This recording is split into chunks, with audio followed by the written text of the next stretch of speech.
So documenting changing the bleeder block down there, and then also the clutch line. Just took my intake off, about to take my battery out and remove the battery tray. But I noticed that this little clip here is already cut, which suggests the previous owner has taken the battery tray out at some point. I don't know why. Everything down there looks, I mean, that's a stock bleeder block. This looks stock, from what I can tell. But I guess I'll find out.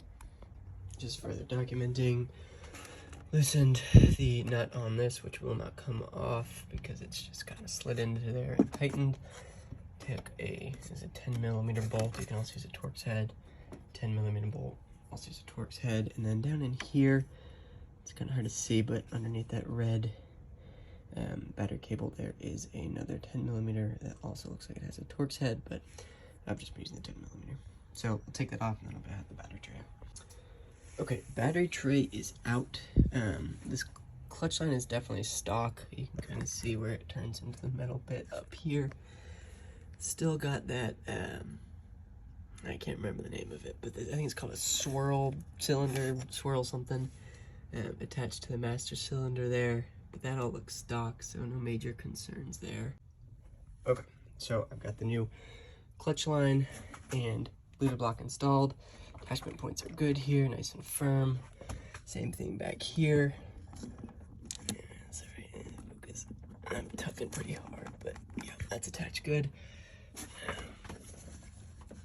Wipe some stuff down. But this is just tucked away underneath the transmission mount there. Now I will say I did have no trouble taking the stock bleeder block out, which is right here. No issues with that. This is where it connects to the throw up area, the slave cylinder. No issues whatsoever. Diaphragm still intact in there. The next thing I'll point out though is removing the pin from. Did I lose it? Yeah. Getting this pin out. So this is where it would attach to the metal piece here. Getting this pin out was a bit difficult.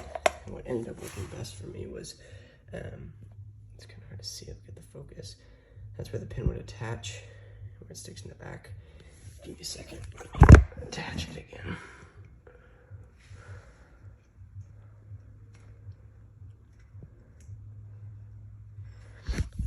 I was a bit mistaken, actually. It goes through into the middle of it, so you don't get it on the outside at all.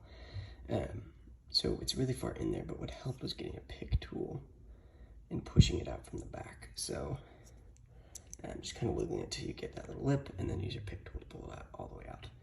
I will say I would not have been able to do this install without a pick tool.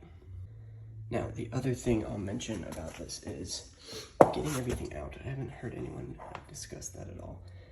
This is metal here, so it's kind of hard to navigate through and under the transmission.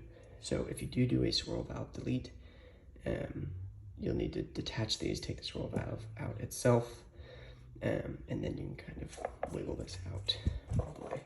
But other than that, this was a pretty easy install. So I set up to bleed the clutch. Unfortunately, it looks like I have some sort of leak somewhere in the hydraulic lines. I just pumped this up to 10 psi. I mean, you just saw it tick down right there. What's even worse is I don't see any leaking anywhere visibly here. And there's definitely nothing coming out of the wall there. It looks fine. Bummer. So I take it back. I am actually wrong. It appears I don't have a leak. We are holding steady at, what is that, 8 maybe? 8 psi. This was leaking air. I didn't tighten it enough, which is, I mean, honestly, it might still be. This is the bit of fluid that came out. Looks pretty good. All right, finished installing all my clutch bits. Time to make sure my linkage is in the right